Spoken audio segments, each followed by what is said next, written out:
Hola amigos, bienvenidos una vez más a este viaje por la historia de la Iglesia. Vamos a continuar un poquito más tocando el tema que vimos en el vídeo anterior, que está tan de moda en este momento, que es el de la Theotokos, María Madre de Dios.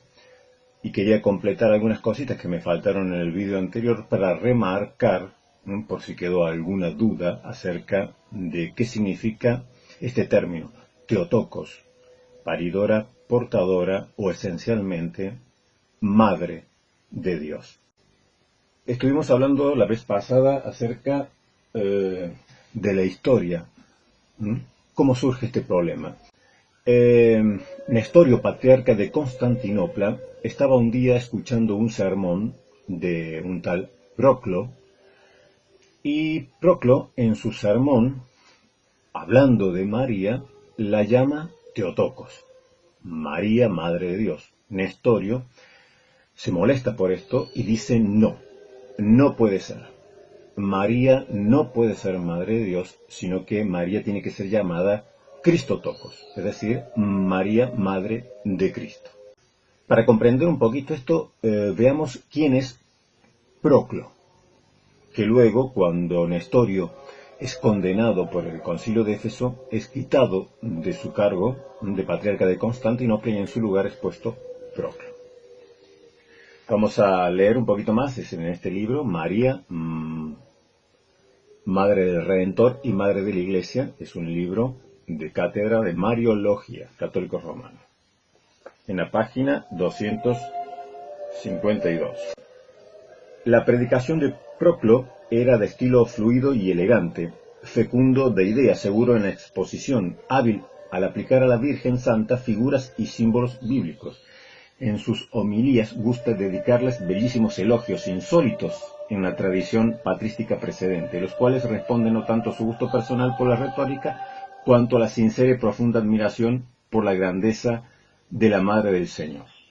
El puntapié inicial en esta disputa, en la cual surge Nestorio contra el término Theotokos, vemos que es Proclo, y que aquí, como acabamos de leer, nos dice: en sus homilías le gusta dedicarle a la Virgen María bellísimos elogios, insólitos en la tradición patrística precedente.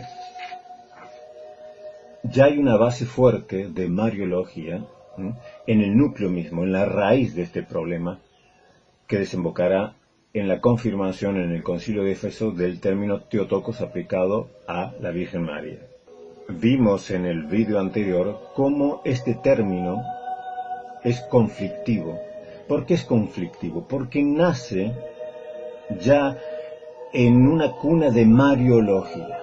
Y por más que nosotros entendamos que el término Theotokos es puramente cristológico, según la perspectiva protestante o evangélica, no se puede sacar de ese medio mariológico en donde nace y se desarrolla. Por eso es un término, como vamos a ver, confuso, tanto para los protestantes como para los católicos romanos.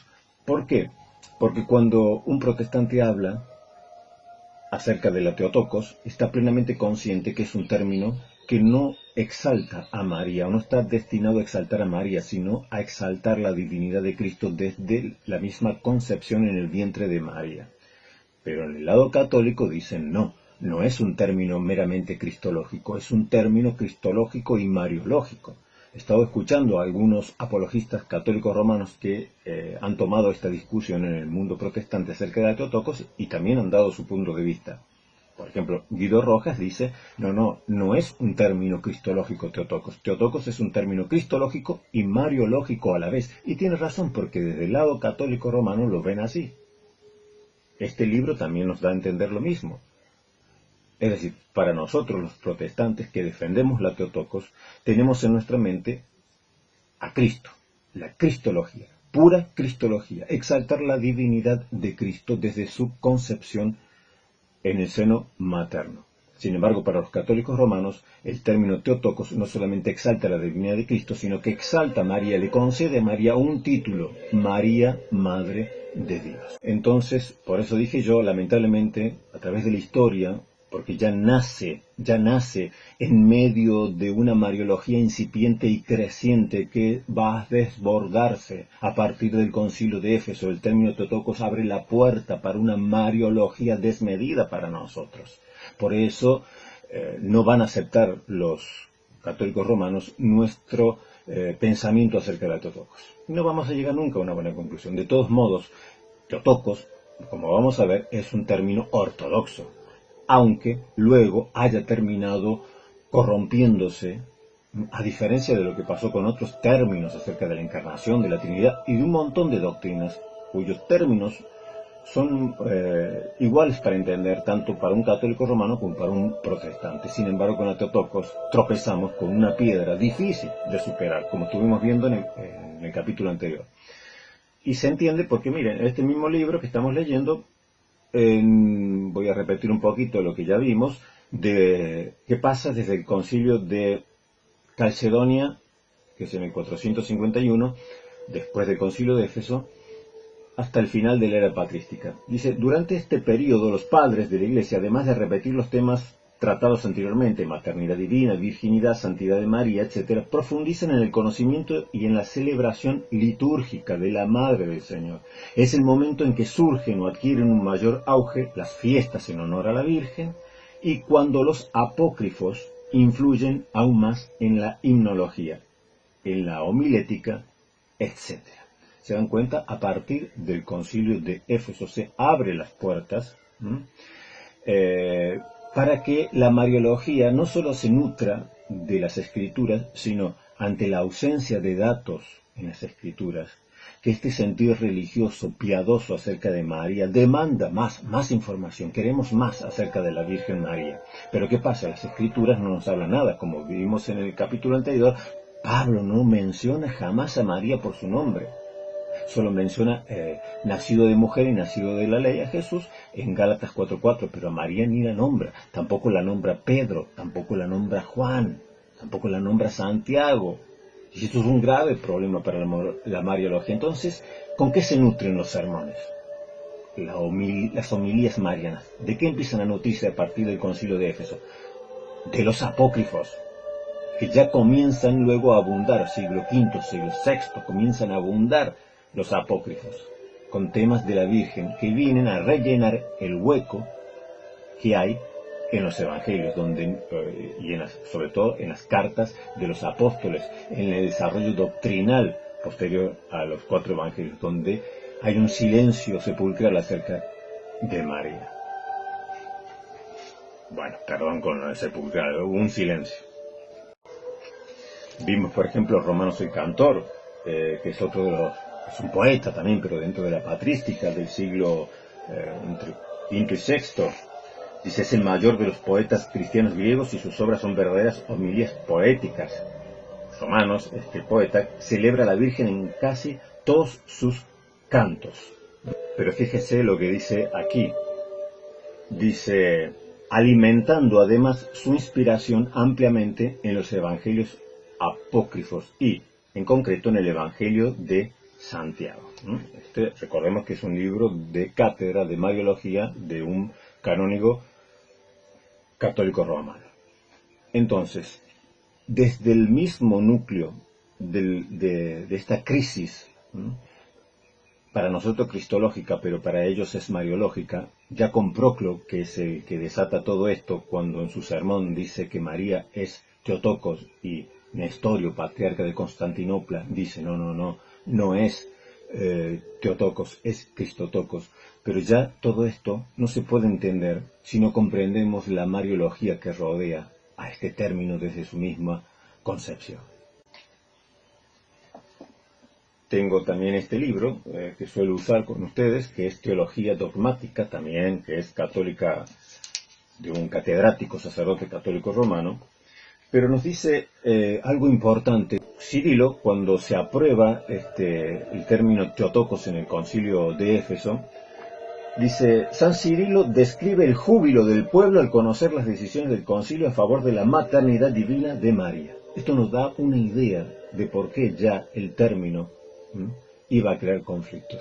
Porque el pueblo el sensus fidelium, la piedad popular, celebró cuando en el concilio de Éfeso se dijo, sí, María es Theotokos, Madre de Dios, porque no estaban haciendo una celebración porque se reconocía a Cristo, sino porque se reconocía a María, porque era como elevar la dignidad de María, concederle este título a María. Por eso el pueblo se regocijó por María, no por Cristo. Por eso, repito, es un término difícil porque ya desde el comienzo mismo se rodea de un ambiente mariológico que es imposible ahora separarlo. Y yo entiendo que algunos evangélicos sean alérgicos a este tema porque son alérgicos a María. Pero si queremos ser ortodoxos y si no queremos caer en herejías, tenemos que tomar este término. Lo que tenemos que saber es explicarlo en su contexto, cómo nació, cómo se desarrolló. ¿Abrió las puertas a la mariología? Sí, pero nosotros tomamos la parte ortodoxa, como surge en el conflicto, que es cristocéntrico. Cristocéntrico. Es verdad que el Lumen Gentium 52 afirma que en nuestra salvación participan 4 personas: el Padre, el Hijo, el Espíritu Santo y María. Todo esto es el desarrollo mariológico que ya se vislumbra desde el concilio de Éfeso y que María, Madre de Dios, Theotokos, abre la puerta. Sí, es verdad, pero el problema de algunos evangélicos es que su alergia a María los lleva a tirar al niño junto con el agua de la bañera, es decir, rechazan todo. Pero Theotokos es un término ortodoxo. Y el problema no es si te gusta o no te gusta. El problema es no salirse de la ortodoxia. Es decir, no puedes menospreciar a estos padres conciliares, a estos obispos, teólogos y padres de la Iglesia que se reunieron en aquellos concilios, porque, como yo les dije anteriormente, yo acepto los 7 concilios ecuménicos. Ecuménicos porque participó toda la ecumene, es decir, de todo el lugar habitado, representantes. Los 7 concilios que van desde el concilio de Nicea, el primer concilio de Nicea en el 325, hasta el segundo concilio de Nicea en el siglo VIII. Y yo los acepto, aunque nosotros no consideremos a los concilios como infalibles. No, no son infalibles. No son inspirados por el Espíritu Santo al igual que las Escrituras. Pero han sido iluminados por el Espíritu Santo, han sido guiados para darle a la Iglesia herramientas muy útiles en la forma en que expresamos nuestros dogmas o nuestras doctrinas. ¿Por qué? Porque han unificado vocabularios, nos han dado términos y vocabulario con el cual nos podamos entender, porque si no cada uno trataría de explicar la Trinidad utilizando sus propias palabras y nuestro lenguaje que es tan limitado. San Agustín decía, ¿qué tiene de raro que no lo entiendas? Estamos hablando de Dios. Si lo entendieses, no sería Dios. Precisamente, no es fácil entender la Trinidad, no es fácil entender la unión hipostática de las 2 naturalezas de Cristo en una sola persona. Pero los concilios lo que han hecho ha sido unificar vocabulario, unificar términos, para que todos hablemos lo mismo, para que nos entendamos, para que esto no sea una torre de Babel. A veces algunos evangélicos cuando hablan parecen una torre de Babel, porque cada uno dice lo que se le viene en gana, porque no tienen respeto por estos concilios que se hicieron cuando la Iglesia estaba unida y que fueron muy importantes. Nos dieron definiciones muy importantes en contra del arrianismo, en contra del sabelianismo, en contra del nestorianismo, en contra del docetismo, del pelagianismo. Es decir, nos han unificado los términos para que nos entendamos y que esto no se constituya una torre de Babel donde cada uno diga lo que se le venga en gana. Entonces el problema de algunos evangélicos es que rechazan los concilios por su alergia a María, por su alergia a Roma, por su alergia al papado, por su alergia al catolicismo romano. Tiran todo, cuando no es así.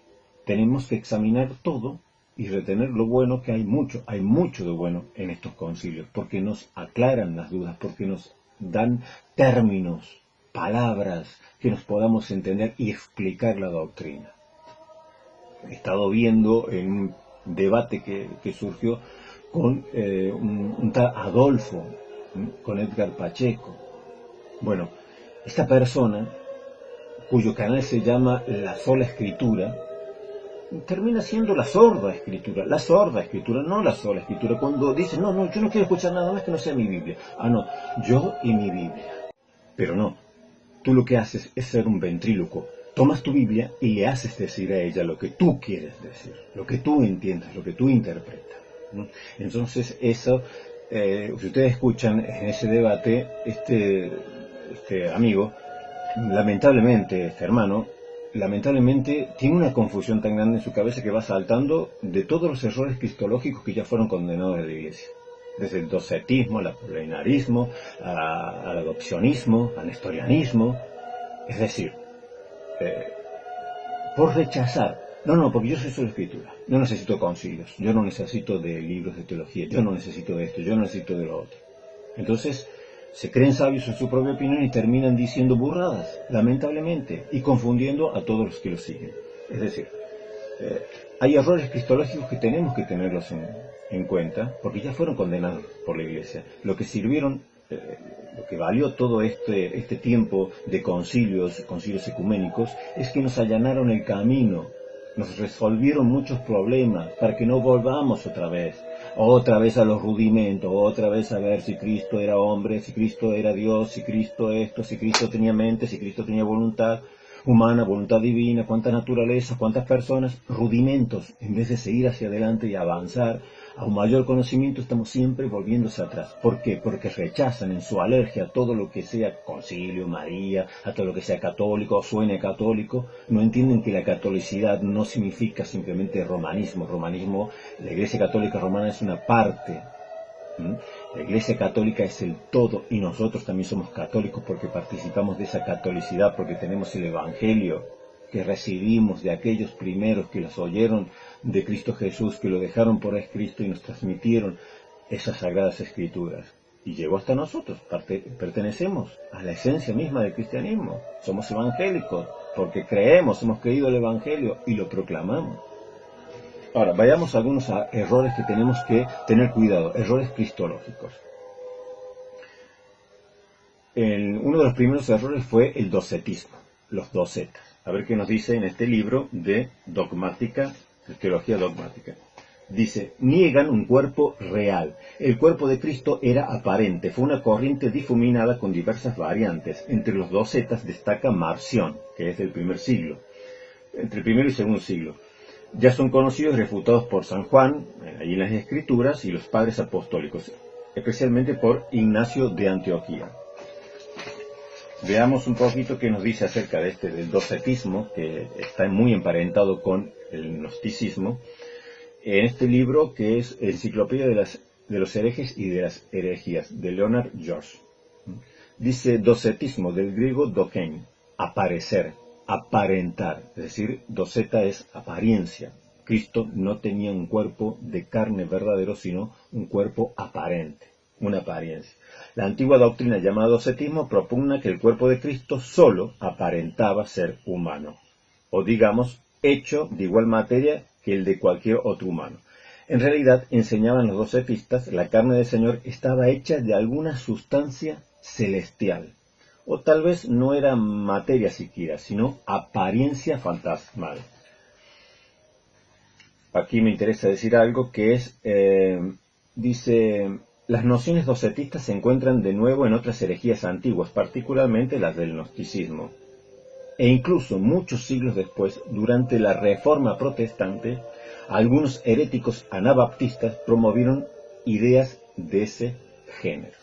Miren, ustedes se van a encontrar con evangélicos que niegan que Jesucristo tomó su carne de la Virgen María. Esto viene no solamente del docetismo, que fue una herejía, porque negaban que Cristo hubiese tenido un cuerpo como nosotros, carne como nosotros, porque para el gnóstico lo que es carne es corrupto, esto viene del mal, es decir, no hay nada bueno. Entonces algo que es santo, que es puro, como Cristo no podía tener un cuerpo como nosotros, porque es un cuerpo pecaminoso. Y yo me he encontrado con evangélicos que niegan que Cristo tomó de María su carne. Dicen, no, porque Jesucristo dijo, yo soy el pan vivo que descendió del cielo. Entonces, ellos no saben que está repitiendo una misma herejía, que ya fue condenada muchas veces por la Iglesia. Si ustedes leen el libro La Reforma Radical, que si no me equivoco es de George William, se llama así, La Reforma Radical, que es una obra magna de cátedra acerca del anabaptismo, es fabuloso, un libro fantástico. Ustedes verán que allí había anabaptistas que, entre tantos errores que surgieron en estos grupos tan, a veces algunos ortodoxos y serios, como Menos Simons, pero muchos otros eran heterodoxos, tenían una mezcolanza por rechazar. ¿Qué les pasó a los anabaptistas? Rechazaban los concilios, rechazaban todo lo que oliera a catolicismo romano. Y en ese fanatismo, en esa alergia por todo lo que fuese católico romano, tiraron todo lo bueno. Y cuando uno borra lo anterior, entonces el que ignora su pasado, dicen, está condenado a repetir los mismos fracasos. Cuando uno ignora el pasado, cuando uno ignora la historia, está condenado a repetir los mismos fracasos, los mismos errores. Y los anabaptistas, algunos de ellos enseñaban que Cristo no tomó su carne de María, sino que era una carne celestial, no era una carne igual a nosotros, no tomó de María esa carne. Entonces, bueno, no sé, tendrán que negar que Jesucristo tenía ombligo, porque el ombligo es lo que conecta con la madre y recibe allí todos sus nutrientes, recibe allí todo. Pero ellos dicen que Jesucristo no tomó nada de María. Sí, habrá estado como encapsulado Jesucristo allí, sin conexión con su madre, una carne celestial. Eso es una herejía que se proclamó en algunos grupos anabaptistas, que ustedes lo van a encontrar en este libro que yo le digo, La Reforma Radical, pero que a su vez tiene su base en ignorar la historia, y que esto ya lo enseñaban los gnósticos, que decían que Jesucristo no podía haber tomado un cuerpo de María o carne de María porque eso es pecado.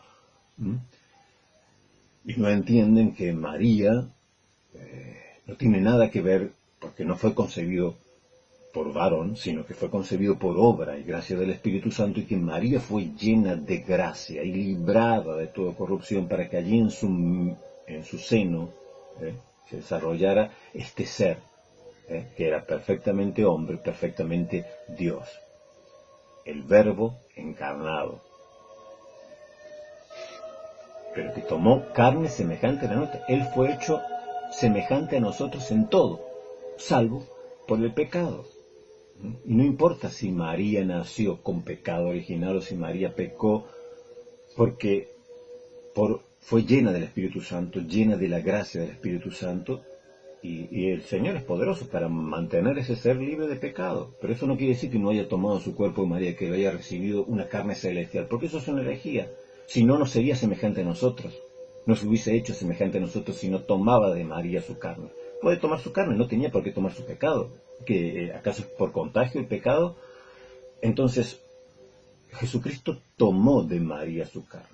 Por eso Jesucristo es consubstancial al Padre en su naturaleza divina y consubstancial a nosotros en su naturaleza humana.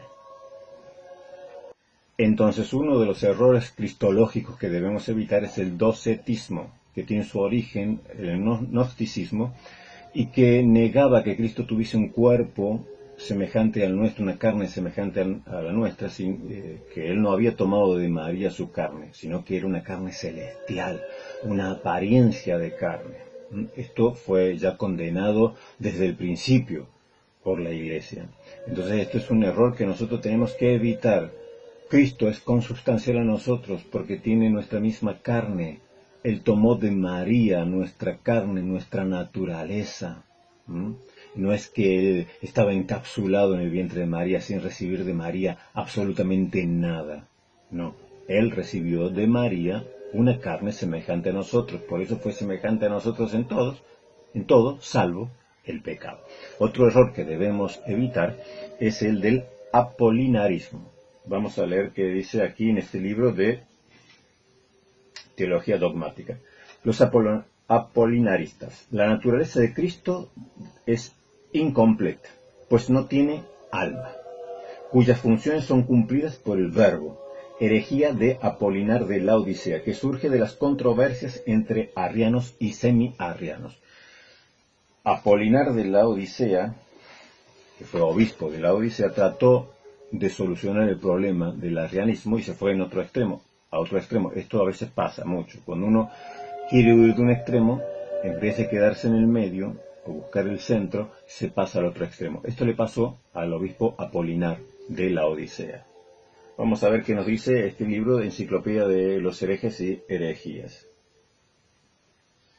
Es del siglo IV, más o menos, cuando allí explota todo el tema del arrianismo y el semi-arrianismo. Apolinar nació hacia el 310 después de Cristo. Dice, tratando de explicar el misterio de Cristo, el Dios hombre, Apolinar recordó que todo humano tiene una parte física, el cuerpo, y una parte no material, que es el alma y el intelecto.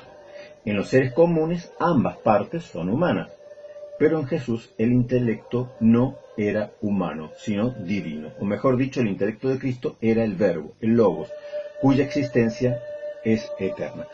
Lo que estaba haciendo Apolinar es deshumanizar a Cristo, es decir, a la humanidad de Cristo. Él decía, todo hombre tiene un intelecto humano y un alma humana, pero Cristo cuando se encarnó, pero ese cuerpo, esa naturaleza humana, no tenía intelecto humano, solamente el intelecto divino. Y no tenía un alma humana, solamente la parte espiritual divina.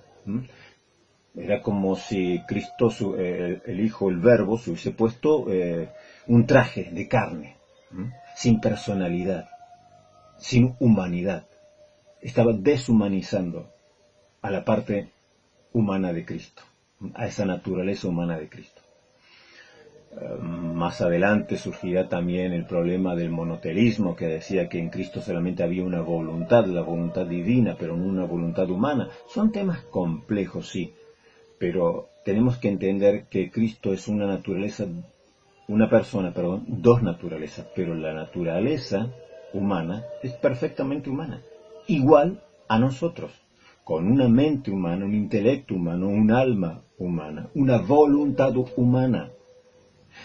En esta unión hipostática, sin mezcla, sin confusión, sin división, sin separación entre estas dos naturalezas, no puedes negar que en Cristo había una mente humana, una mente divina, un alma humana, espíritu divino, emociones humanas. No puedes deshumanizar a Cristo. Cristo tuvo todo igual a nosotros. Cristo asumió una naturaleza humana completa, con su personalidad, todo tal cual nosotros, una mente humana, una voluntad humana. Decir lo contrario es simplemente deshumanizar a ese Cristo como si solamente se hubiese revestido un traje de carne. Se levantan contra Apolinar de Laodicea otros padres de la Iglesia y dicen esto. Los pensadores ortodoxos como Gregorio Nacianceno decían que el Cristo representado por Apolinar no habría tenido el poder de redimir los pecados de la humanidad. Es preciso que Cristo fuese humano en cuerpo y alma para que su sacrificio en la cruz revistiese cualidades redentoras, puesto que los pecados residen tanto en el cuerpo como en la mente. Es decir, Cristo tuvo que asumir todo lo que es propio de un humano para poder redimir completamente al humano. Porque luego del nestorianismo se pasará a lo que enseñaba Eutiques, que también fue condenado luego por el concilio de Calcedonia, y que era que la naturaleza humana de Cristo fue absorbida completamente por la naturaleza divina. Ese ya era otro error. Por huir del arrianismo, caían en el apolinarismo. Por huir del nestorianismo, caían en lo que eran los eutiquianos, que decían que Nestorio decía que las naturalezas estaban tan separadas que al final terminaba siendo dos personas. Eutiques unía tanto las dos naturalezas de Cristo que terminaba diciendo que la naturaleza humana era absorbida completamente por la divina. Al final solo había una naturaleza. La ortodoxia dice que Cristo es una persona en dos naturalezas. Completa, la naturaleza divina completa, perfecto Dios, la naturaleza humana completa, porque era necesario que Cristo asumiera nuestra naturaleza completa para que nos pudiera redimir completamente nuestra mente, nuestra voluntad, nuestro corazón, nuestro cuerpo, nuestra alma. Yo les dije que leyeran en el de Singer, leyesen allí en el Concilio de Éfeso, están incluida la segunda carta de San Cirilo, obispo de Alejandría, que le envía a Nestorio, patriarca de Constantinopla, y la segunda carta de Nestorio que le envía a San Cirilo. Van a ver ustedes que la disputa es netamente cristológica. Por eso yo sigo defendiendo la Teotocos, porque en su matriz es cristológica, aunque hubiese nacido, como hemos visto, en un medio ambiente, ya que la mariología comienza a desarrollarse y a potenciarse sin freno. Pero yo quiero resaltar y rescatar esta parte que es cristológica, por más que los apologistas católicos romanos digan, no, es cristológica y mariológica. Si ustedes leen allí en el Denzinger estas dos cartas que hay, se van a dar cuenta que todo el debate se centra en Cristo, Cristo, no se habla de María, es Cristo. Vamos a leer un poquito lo que le dice Cirilo de Alejandría a Nestorio. Porque no nació primeramente un hombre cualquiera de la Santa Virgen y luego descendió sobre él el Verbo, sino que unido desde el seno materno se dice que se sometió a nacimiento carnal, como quien hace suyo el nacimiento de la propia carne. De esta manera ellos, los santos padres o padres de la Iglesia, no tuvieron inconveniente en llamar Madre de Dios a la Santa Virgen, no ciertamente porque la naturaleza del Verbo o su divinidad hubiera tenido origen en la Santa Virgen, sino que porque nació de ella el santo cuerpo dotado de alma racional, a la cual el Verbo se unió sustancialmente. Se dice que el Verbo nació según la carne. Es importante entender esto, porque está diciendo allí la ortodoxia pura. Es decir, no nació primeramente un hombre común y luego el Verbo vino y tomó posesión de él, como enseñaba el adopcionismo. Que nació un hombre común y luego en el bautismo Cristo, o sea, el Verbo, el Hijo de Dios eterno, se apodera, se posesiona de ese humano. No. Desde el mismo momento de la concepción, Cristo es hombre, Cristo es Dios. Y lo aclara, lo dice, no es porque María le haya dado la divinidad, no. La divinidad la tiene él eternamente. Pero se llama Teotocos, llamamos a María Madre de Dios, porque el santo ser que está en su vientre y que nacerá es Dios, Dios encarnado, una persona, dos naturalezas. El problema de Nestorio es que separaba la naturaleza, decía, no, lo que estuvo en el vientre de María fue Cristo, por eso el Cristo, la parte humana, la naturaleza humana.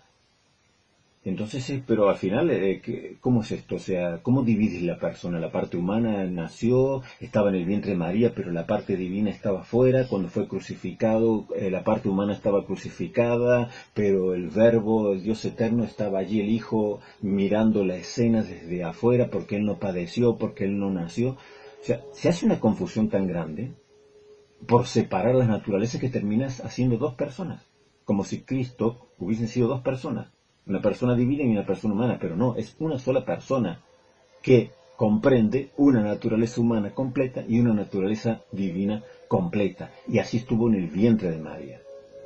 Por eso yo les dije que el término Cristotocos, que algunos empecinan en utilizar y reemplazar Teotocos por Cristotocos, no sirve, porque Cristotocos no dice nada. Un testigo de Jehová te aceptaría el Cristotocos. Ah, sí, el que nació de María es Cristo. Claro, porque ellos no creen que Cristo haya sido Dios. Ellos creen que el Hijo que se encarnó es una criatura, fue creado por Dios, no es Dios. Así que ellos no tienen ningún problema. Y así los unicitarios y un montón de herejes estarían de acuerdo contigo en llamar Cristotocos. Por eso, cuando tú dices Teotocos, estás diciendo y afirmando que ese santo ser que estaba en el vientre de María era completamente Dios y completamente humano. Una sola persona, en dos naturalezas, sin mezcla, sin confusión, sin división. y sin separación.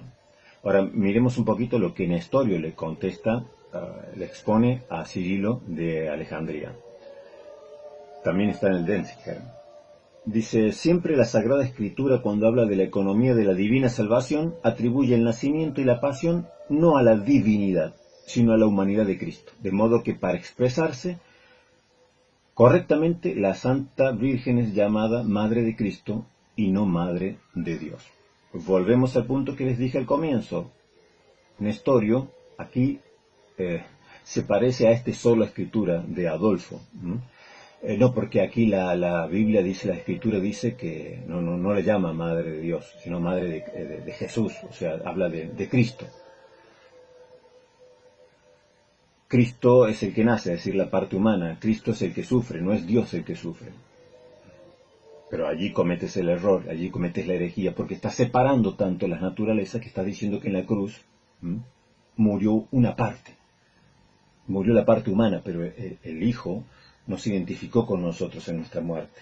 El Hijo era como que estaba aquí, la parte divina estaba fuera de ese padecimiento, la parte divina estaba fuera del vientre de María. Esto es una confusión. Esto termina siendo, rebaja el Evangelio como hacen los testigos de Jehová. Los testigos de Jehová dicen, de tal manera amó Dios al mundo que envió a su Hijo a morir por ti. Ahora, su Hijo no es de su misma naturaleza y no es de su misma esencia, no es coeterno con él, sino que es una criatura. Entonces lo que te está diciendo el testigo de Jehová es que de tal manera te amó Dios a ti que hizo una criatura y le envió a morir por ti. Es como si yo te dijera, o le dijera a alguien, te amo tanto que soy capaz de dar la vida de otro por ti. Eso es lo que hace el testigo de Jehová. Rebaja el Evangelio, lo diluye, pierde la gracia, no tiene esencia, no tiene sabor. ¿Qué me estás diciendo? Que por mí murió una criatura, que como esa Dios podría haber hecho 1.000.000. Eso es lo que te está diciendo un testigo de Jehová. Pues Nestorio te está diciendo lo mismo. Al fin y al cabo, el que murió en la cruz es solamente un humano, porque la parte divina no podía estar allí padeciendo por nosotros. Pero entonces está separando a las personas, está diciendo, o allí había un cuerpo inerte, sin alma, sin mente, no sé qué era lo que estaba allí colgado en la cruz y la parte divina no estaba, porque es una sola persona con dos naturalezas. Si separas la naturaleza, estás separando a las personas, está diciendo que por ti murió en la cruz un hombre, está diciendo lo mismo que los testigos de Jehová, una criatura. Por eso es importante, no se puede separar en el nacimiento la parte divina de la parte humana, porque es un ser, una persona, con dos naturalezas. No se puede dividir en la cruz, ¿no? La parte divina de la parte humana. Están allí, unidas. Ese ser que está muriendo en la cruz es 100% hombre, perfecto hombre. Es 100% Dios, perfecto Dios. No se puede separar. Este es un error cristológico que debemos evitar, porque el nestorianismo termina devaluando, degradando. No era un perverso hereje, Nestorio. Uno, es más, el mismo Denzinger dice, leyendo esto no podemos tampoco decir mucho acerca del pensamiento de Nestorio, porque todas sus obras se quemaron. Ya sabemos que la historia la escriben los vencedores. Lo mismo pasó con Pelagio, lo mismo pasó con un montón de otras personas que se destruyeron sus obras. Las destruyeron los vencedores y solo tenemos el relato de los vencedores. Entonces no se tiene mucho acerca de lo que pensaba realmente Nestorio. Pero aún este poquito lo tenemos que rechazar, porque si no estamos devaluando la muerte de Cristo en la cruz, la estamos degradando, haciendo que al fin y al cabo el que murió en la cruz es meramente una criatura, lo mismo que dicen los testigos de Jehová. Entonces, para resumir, tenemos que evitar estos problemas, estos errores cristológicos, que es por nuestra falta de conocimientos o por nuestro rechazo a los concilios, por esta alergia que tienen algunos acerca de todo lo que huele a catolicismo romano, cuando no es así, porque forma parte de nuestra historia, porque nosotros también venimos de allí. Es decir, tenemos que tomar todo lo bueno de la historia de la Iglesia, porque el Evangelio no desapareció durante 15 siglos y luego apareció mágicamente en época de la Reforma. El Evangelio siempre estuvo allí, y todos estos concilios lo que ayudan es que unifiquemos nuestro vocabulario para que no caigamos en errores. Es increíble que aún en pleno siglo XXI todavía haya hermanos, maestros, predicadores que terminen negando cosas que son fundamentales, que son esenciales a la fe, que son básicas de la cristología. y caigan en el docetismo, que nieguen que Cristo tiene una carne o que tomó de María una carne y una naturaleza semejante a nosotros, sino que no, su carne es celestial porque descendió del cielo. Eso ya es un error que fue condenado no solamente por la Iglesia con el gnosticismo, el docetismo, sino también en la época de los anabaptistas, de algunos grupos heterodoxos que hablaban acerca de la carne celestial de Cristo, como si Cristo hubiese crecido encapsulado en el vientre de María, que no hubiera tomado nada de lo que nosotros decimos en material genético de María. Claro que lo tomó su cuerpo, porque si no, no podría redimirnos si no tuviese un cuerpo, una carne semejante, exactamente igual a la nuestra. Simplemente que Él no tuvo pecado. Entonces luego, o el apolinarismo, negar que en Cristo, en ese Cristo, que estamos hablando es una sola persona, pero con dos naturalezas, y que su naturaleza humana no tenía mente, no tenía alma, una mente racional, un alma humana, como nosotros. Simplemente que era como si Cristo se hubiese vuelto una funda de carne, un cuerpo, pero sin deshumanizado, no, perfecto hombre, una mente humana, con un alma humana, racional, completamente hombre.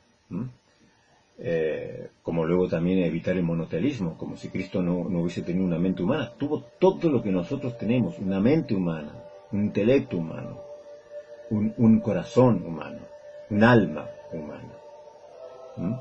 Porque Cristo asumió lo que era necesario redimir, y si nos tenía que redimir completamente en nuestra mente, en nuestro cuerpo, en nuestra alma, pues tenía que tomar una mente humana, un cuerpo humano, un alma humana. Completamente hombre, perfectamente hombre, y completamente Dios. Y evitar el nestorianismo.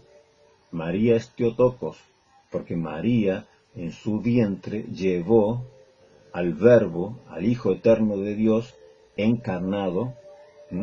No tomó de María divinidad alguna, porque eternamente era divino. No tomó de María, no se le llama Madre de Dios porque le concedió, le transmitió divinidad alguna. Ella la tuvo siempre, eternamente engendrado del Padre. Eterno es Cristo. O sea, el Verbo, el Hijo de Dios, es eterno. No hubo un tiempo en que no fue. Pero tomó de María lo humano para identificarse en todo con nosotros. Y es un solo ser, una sola persona, con dos naturalezas, que no se pueden separar porque si las separas, haces dos personas. El que estuvo en el vientre de María era Dios, hombre, pero perfectamente Dios, perfectamente hombre. El que nació, ese bebé, esa criatura, perfectamente hombre, perfectamente Dios, unión hipostática, una sola persona. El que estuvo en la cruz fue una sola persona, completamente Dios, completamente hombre. No se puede separar. Él se identificó con nuestros padecimientos. Él sufrió por nosotros. Él, ¿quién? Cristo. Pero el Cristo no es solamente la parte humana, es Dios hecho hombre. Leemos en Mateo 1:18, el nacimiento de Jesucristo fue así, estando desposada María, su madre, con José, antes que se juntasen, se halló que había concebido del Espíritu Santo. Allí dice María, su madre. ¿Madre de quién? De Jesucristo. ¿Acaso ese mismo Jesucristo, cuya María, dice Mateo, es su madre, es distinto al Jesucristo que hoy nosotros veneramos, adoramos, alabamos y proclamamos? ¿No es el mismo?